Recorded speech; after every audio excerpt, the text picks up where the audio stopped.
ඔව් එන්න මේ ඉන්නේ ගෙන. කවුද යාළුවා? නැහැ මම මෙහෙට වාගෙන කියන එක මං හිතේ.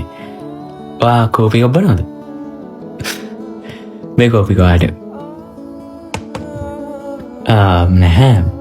අපි කතා කරගෙන හිටියේ ඔයාගේ ජීවිතය දරා ගන්න විදිය ගැන. ඔයා කොච්චර දේවල් තනියෙන් දරා ගන්නවද?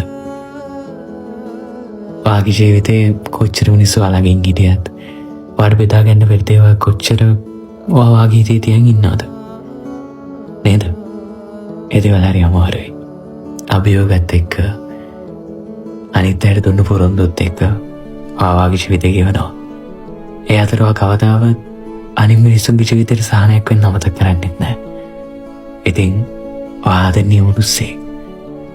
ඇත්තටම ඔයා දෙන්නේ මිනිස්සේ කියලා.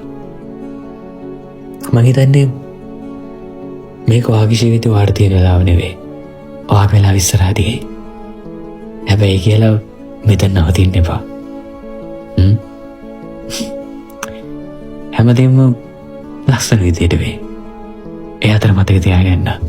අනිත් මිනිස්සු වගේ හිතන්නෙත් ඔයා ආදරණීය මිනිස්සෙක් නෙවෙයි හින්දා නෙවෙයි. ඒ මිනිස්සුන්ට ඔයාගේ හදවතක් නැති හින්දා. ඒ මිනිස්සුන්ට ඔයා වගේ අනිත් මිනිස්සු කෙනෙක් හිතන්නේ හේතුවක් නැති හින්දා. ඒ කියලා කවදාවත් හොඳ මිනිස්සෙක් වෙන්න නතර කරන්න එපා.